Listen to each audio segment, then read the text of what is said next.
Hi, everybody. We're glad you're here with us. Thank you very much. Tim Andersen, the Appraiser's Advocate. Our guest today, Melissa Bond. Melissa, how are you this morning? I am wonderful, Tim. How are you? Great, thank you.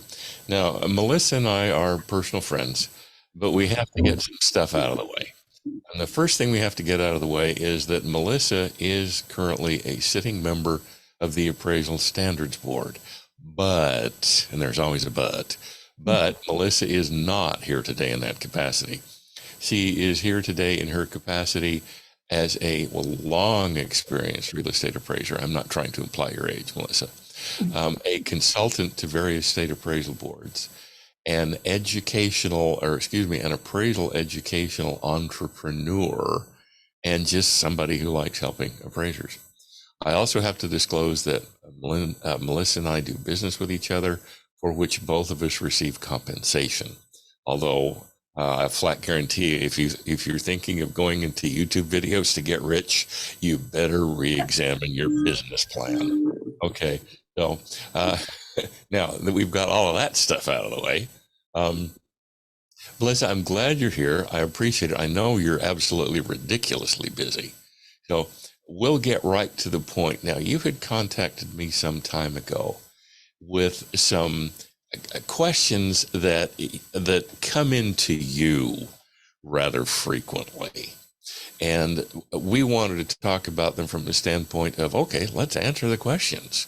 Because I don't want to say they're frequently asked questions. They are, but I don't want to confuse anything with what's in USPAP. But these are questions that come into you as an appraisal instructor, me as an instructor. So let's go ahead and get them out of the way. Now, the first one, this is a biggie. This occurs all the time to all appraisers. What's supposed to be in the work file?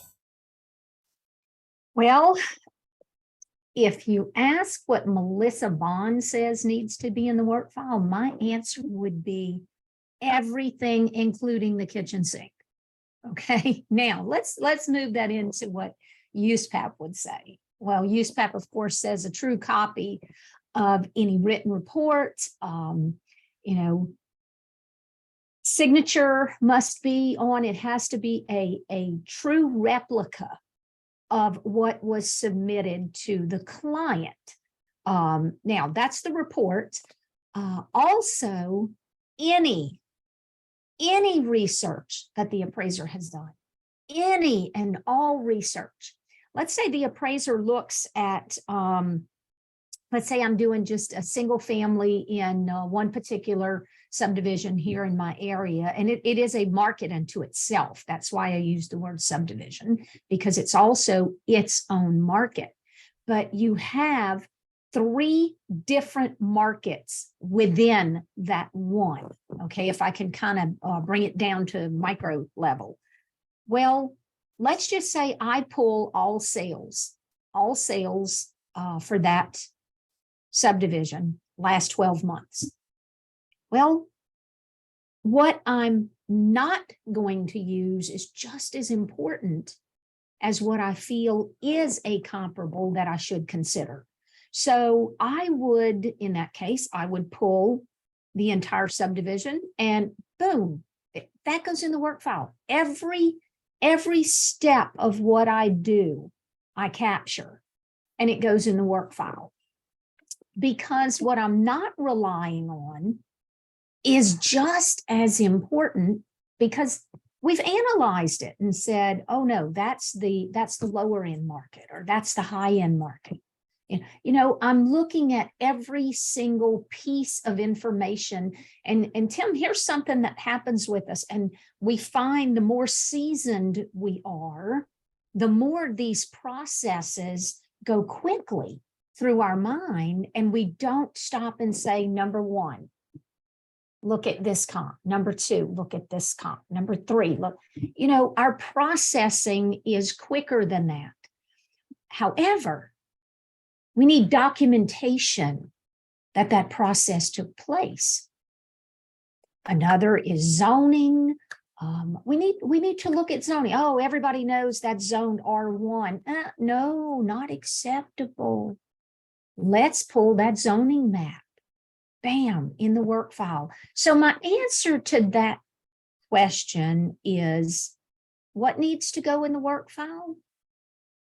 Everything you researched, everything you looked at, every piece of document or every conversation. Oh, you mean every conversation I had needs to be, get out that pen. That's what I teach my trainees to do. December 14th at 10:47 a.m. spoke with Susan at zoning office. Or if I had to call, like in my area, a lot of times we need to call the roads department to ensure that there's public road access. We have a lot of private roads in my area, a lot of easement accesses in my area. Spoke with Tammy, the number to the roads department, and what Tammy related to me verbally. Folks, I'm going to tell you, this is the kind of documentation that we need in our work file. Absolutely everything that we looked at, we considered, we heard. Okay, let's take heard to a different level. I had, there was a particular subdivision that I had a subject property in, and there was it was a new construction about 3 or 4 years earlier, but it was now a resale. Well, I knew some of the quality of construction was not what we would call industry standard. Okay, and I'm talking specifically about the slab, when they poured the slab. And if you're familiar with, you know, exactly how the wire mesh and the rods and, you know, the vapor barrier and all of that goes into a concrete slab. And I knew that there were not rods placed, and the rods are typically placed in they're not ditches. Let me think of the right word, the footings. Okay. The rods are typically in a triangular shape and they're wired in the footings. Well, they weren't there, and I knew they weren't there. That's a conversation, you might say, information that I knew regarding that property. I knew that that property had a potential for maybe a foundation issue in the future. Well, that's something to be considered. If I'm going to use that property as a comp, I need to rely on any information that I know about it. I'm going to document my file of what I knew took place at the time that that property was being constructed, because it's information that matters. It is absolutely information that matters. So conversations we need to document. I did a property that when I went out, it was a single family out in what we would call the middle of nowhere. Even for my rural area, Tim, we would call it the middle of nowhere. And as soon as I went out, it was a repossession and a foreclosed property. So as I went out, the neighbor, and we all know this happens, the neighbor wants to come running over and talk to us about the property. Folks, I don't know about you, but I've got that clipboard in my hand because I still do a clipboard. For those of you that are digital, it's okay. Some of us still do a clipboard. And I'm writing down everything that neighbor is telling me, everything. That's going to go in my work file. So, Tim, what goes in a work file? Everything. Absolutely everything. Now, Melissa, you raised the issue of trainees. So let's talk about trainees for a minute. And so everybody knows, you have a PREA program in Mississippi. Therefore, you deal a lot with trainees. Now, you talked about checking the zoning, looking at deeds, blah, blah, blah, blah, blah, blah. Is this something that trainees should be doing to free up the appraiser to appraise? Or in order to be aware, fully aware of what's in the work file, is this something the appraiser, him or herself, should be doing? Well, okay, let me answer that question. I'm going to take it actually in three parts. The first part is I do have trainees. You are correct, but it is a practicum program. It is not a PAREA. It is a practicum, and I am training, as you said, new aspiring appraisers. Now, the second part of that is, should the trainee do this research? Well, I'll tell you, all of my trainees are required to do this research, required to do this research. Now, as the appraiser in this situation, I can choose to rely upon what my trainee has researched, but I will tell you this, I research it myself and I check on them. I check to make certain. Now, we get to a point, and you know this, Tim, as you've trained in the past, we get to a point that we have confidence in our trainee. They've been with me for X time. I have confidence that they have the ability to research this properly. And the supervising trainee, the supervising appraiser, or the appraiser that has the oversight over them, as in my case, can rely on that. They have confidence in it and they don't go back and check. But know this, equally responsible, right? Isn't that the key? Equally responsible. So I may not tell my trainee that I'm going to check every single document that they've researched, but I'm going to do it. Simply because I don't know about you, Tim, but I've made a mistake before. I know it's hard to believe, right? That we could make mistakes, and we do. My goodness, I make mistakes all the time. And it simply could be an oversight. And my trainee may have made that oversight and may have made a mistake in their research. So I do check up on it. Is it prudent to do things that way? Absolutely. Absolutely. Okay, so you do the occasional audit on your trainees to make sure that they're carrying their own weight. Absolutely. Yes. Okay. And I can tell you this, a typical work file for my trainees are between, say, 40 to 60 pieces of documents. That is a typical work file for my trainees.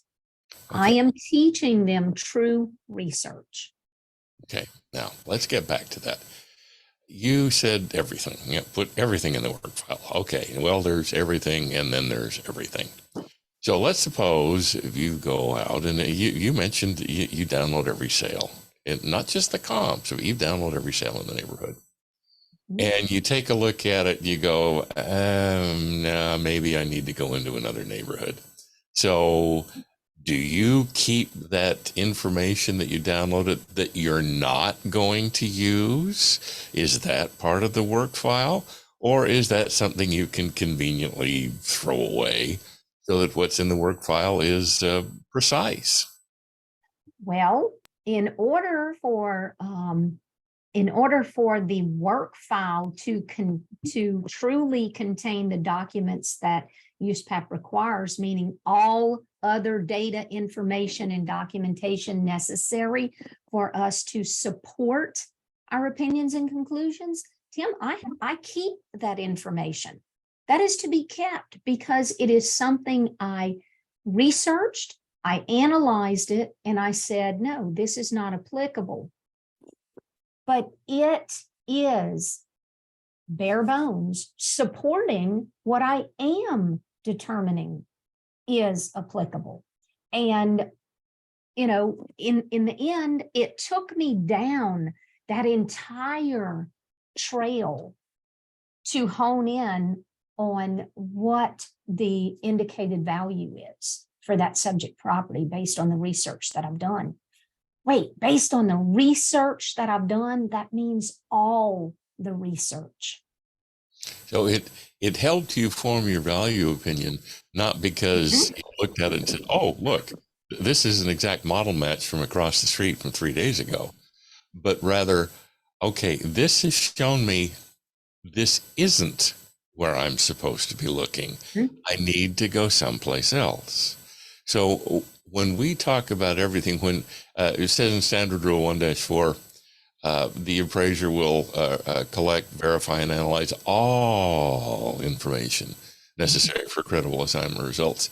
Not only, it doesn't say all information necessary for a credible assignment conclusion or value opinion, but all information necessary for credible assignment results. So as a result, all in this case means in addition to what you use to come up to your value conclusion, you also keep what you didn't use to come up with your value conclusion, because that showed you had to narrow your market even further.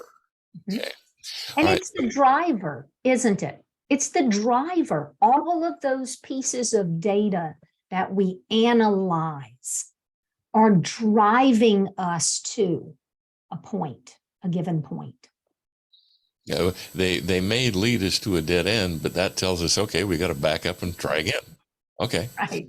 All right. So when you say, and I happen to agree with you, when you say everything, you don't mean everything that worked. You mean everything. Mm-hmm. And even if it didn't work, I mean, if it was a dismal failure, Yes. you keep it in the work file. Okay. All right. Now, let's ask a loaded question here. How long do we keep the work file? I know what USPAP says, but really, how long do we keep the work file? Okay, that is, I think that's one of the most misunderstood things by appraisers. Myself, now I'm going to tell you, I have been practicing. I'm in year 29, so I think I can just go with 3 decades and feel comfortable with saying that. Yes, started at 10. The length of time, every file, every appraisal I have ever worked on, I kept the work file, the entire work file, until about 3 years ago. About 3 years ago, I finally let go of those appraisals from my first 10 years. Now, I know anyone that's listening to this, and probably you yourself, are saying, oh, that Melissa is over the top. That's not required. Well, USPAP sets the minimum at least 5 years is what USPAP says, or 2 years after any final disposition from any judicial proceedings or anything like this. Now, my thoughts are these, Tim. Those work file documents can become a resource for me. Now, when you're in, and I'm in what I would call a small rural community. I have appraised in 5 counties. At one time, I did 5. And as my teaching career began to, kind of take over, I've lessened that down to 1 county. And you only have so many residential properties in that county. New constructions came here and there, but there was no boom, meaning the likelihood that I was going to appraise a same property in the future, pretty high. Some residential properties I've done as many as 4 or 5 times in my career. So I actually keep those documents for me. If I've appraised a property before, I'm going to go back and get my sketch. I'm going to look at my sketch. Why? That's information that's going to help me. I can say, well, has the property materially changed? Because if I'm doing research history, I'm looking at sales history. and I'm looking at, say, the property was 1,600 square feet when I appraised it 10 years ago, and I go and do my appraisal now, and it's 2,700 square feet. Oh, we've had an addition. So I'm going to bear that in mind as I do some research on the history. So, Tim, the answer to that is, for Melissa, I'm going to hold on to them just as long as I can, because it's a great resource for me. Now, again, we go back to USPAP, at least 5 years. That USPAP sets the minimum. Tim, you and I know, you're a USPAP instructor. You know this manual inside and out. Let's move it into a different realm right now. Let's move it into a possible litigation situation. Wow. How can someone defend you if you do not have the work file? It's going to be difficult. An attorney is going to have a difficult time defending you when there's no documents present. So there's multiple reasons why that support the idea of keeping these work files for a greater length of time than the minimum that USPAP requires. Again, I'm always thinking, every time I sign my name, Tim, could this be a possible litigation? Have I covered everything that brought me to my valuation conclusion? How long should I keep this? Oh, let me go with forever. When I finally rest in my coffin, my children are going to own a lot of file cabinets, and they're going to have a big bonfire, I'm certain. Okay. I'm going to ask you one more question, and then I'm going to ask you a follow-up question. Okay. This next question this is another big one, and something that USPAP really doesn't make an issue of, and the GSE selling guides make no issue of whatsoever. But who has access to the work file? Well, here's the thing. The work file, the record keeping rule does specifically state that an appraiser must have custody of that work file. Now, let me go back to the days when I was a trainee. We didn't call it trainee then, but I'm going to call it trainee now for easy understanding. I kept a work file that was identical to, same as principle of substitution. We know that. The supervisors. I had permission from my supervisor to do this. That way, I was responsible to hold on to that. Now, my supervisor made that a requirement. And you know what? I think that was wisdom. Because number one, let's just say, and though I have a great relationship with my former supervisor, but let's just say there was a little bit of angst that came up during the years. And this supervisor decided, I've got an angst with Melissa. I just don't want to allow her custody of the work file. Do you see how that was wisdom on his part to say, you're going to keep an identical work file? You will always have access to it, no matter what. Now, let's take this case. And this has happened recently. An appraiser passed away. There's no obligation for an appraiser's spouse to hold on to those work files. There is no obligation. The obligation is the appraiser's. Well, the appraiser has now passed away. Let's just say that appraiser had just trained 2 or 3 trainees in the last few years. And the surviving spouse says, I have no reason to keep these documents. I'll have my own bonfire. Wow, what a position. that trainee is now in that doesn't have a duplicate, like my supervisor was wise enough to say, Melissa, have your own duplicate. See, that trainee, should something come up about that particular assignment, that trainee doesn't have access to the work file, but through no fault, the appraiser passed away. So there's situations, and I say this, if you're a trainee that's listening to this, please have this conversation with your supervisor.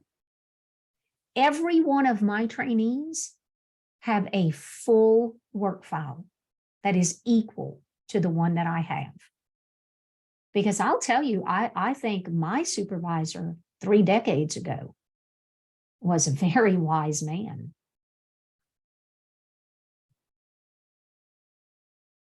Let me turn my microphone on. Let's follow up with that issue. All right. Now, you consult with various state boards. I consult with various state boards.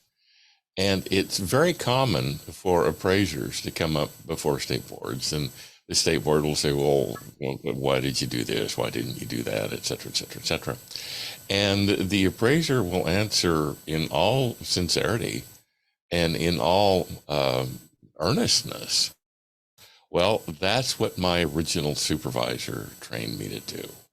Well, let's suppose that appraiser X's first supervisor was not as wise as your first supervisor.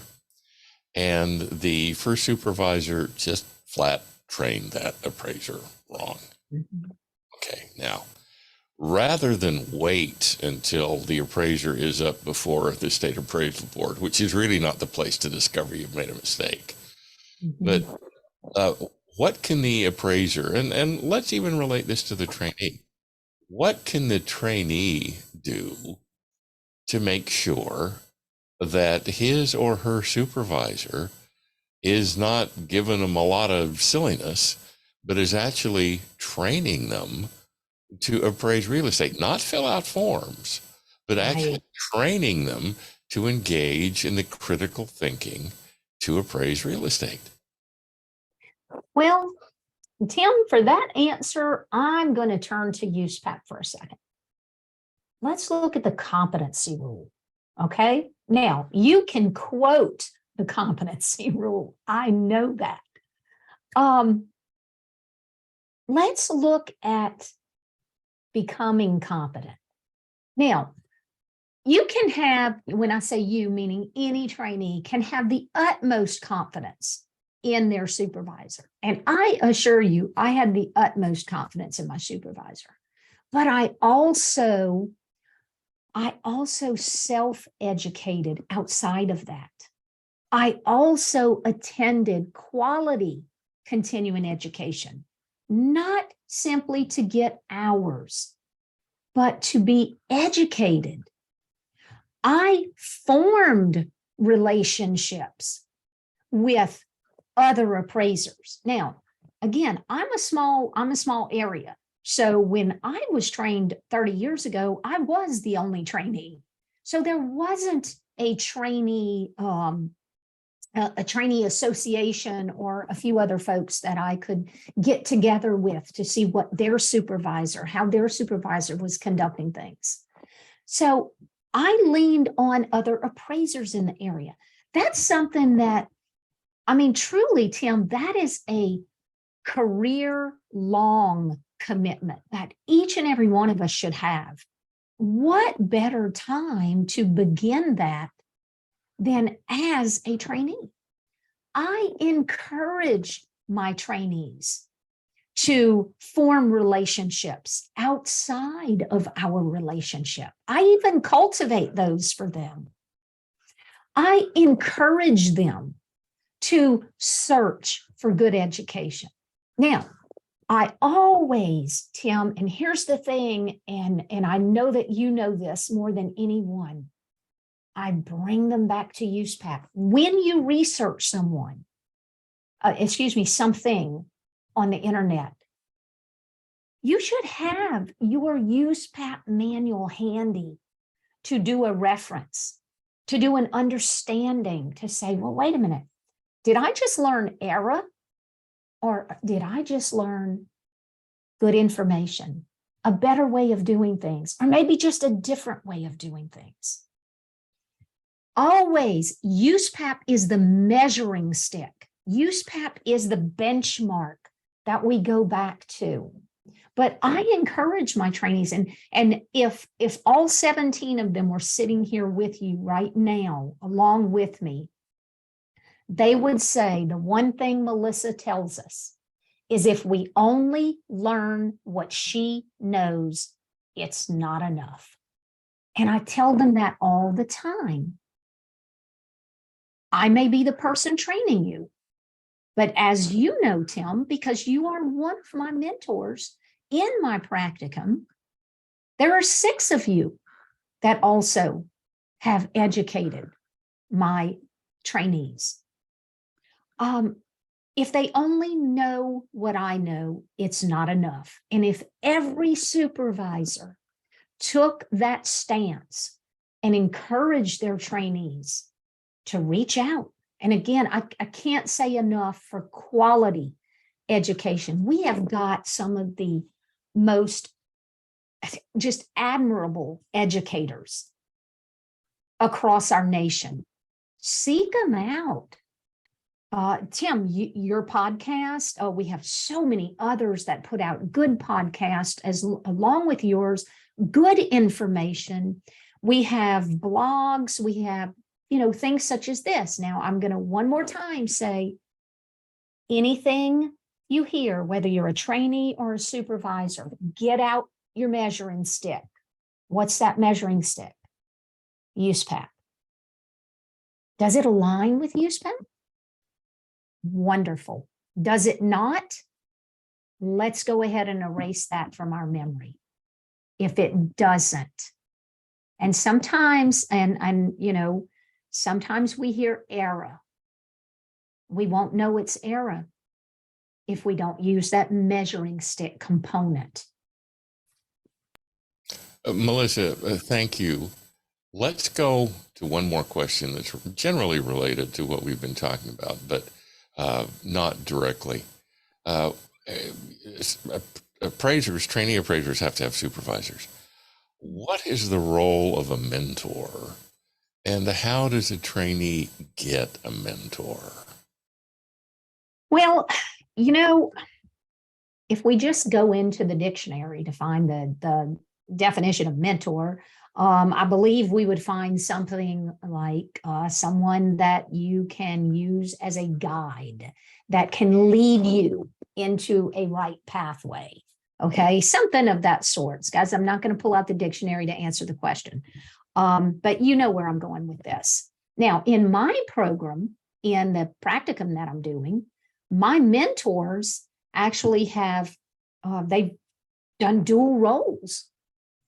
My mentors, as you know, Tim, you've developed quite a bit of instructional material for my trainees.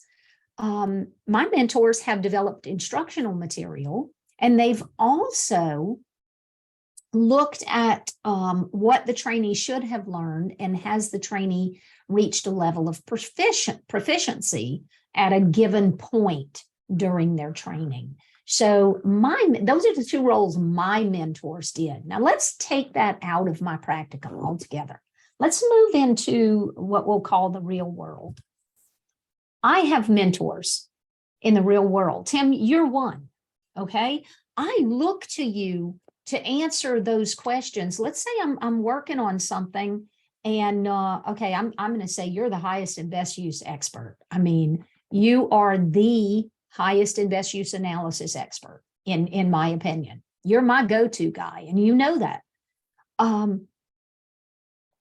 You serve in a capacity for me that I may be working on something that I'm struggling with. USPAP says our assignment is a problem. Well, yeah, sometimes it's quite a problem. And when I'm working that problem out, I may think, you know what, my thinking's getting muddled. I need to pick up the phone and contact someone that I have confidence in, that I can use as a sounding board knowing that they're fully capable of USPAP compliantly taking my situation and assisting me with just leading me in a right direction, letting me know, Melissa, you're going in the wrong direction. Melissa, you're going in the right direction. Go ahead. I'm supporting you. It's going right. It's just maybe the data that you have is what I call ugly. You know, sometimes we do ugly reports, don't we? We're embarrassed to turn them in, but it's because it's the only comparables we have to use. And therefore, it's not a cookie cutter model. So mentors in our practicing arena are so essential. And again, they're our sounding board. They are our leader. They are the expert.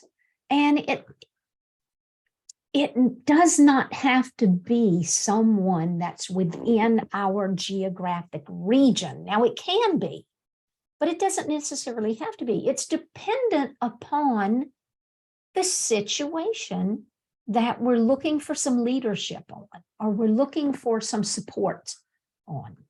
So mentors are vital for each and every one of us. Melissa, thank you. And just so you know, I look to you as a mentor in educational entrepreneurship. So thank you. We've pretty much discussed everything we said we were going to discuss.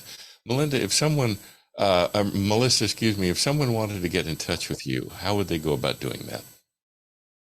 Well, I'm always available at mbond@ceinstructor.com. That's mbond@ceinstructor.com. You can always send me an email. I try to respond timely. If I'm fully involved in something, it may be a few hours before I get back to you, but I'll always respond. Tim, we're here for each other, aren't we? Without those in our profession that truly care about the profession, I don't think we'd be as far as we are right now. There are so many folks that it's all about assisting someone to become the best that they can be. Because you know what? When we all have a really good reputation and we all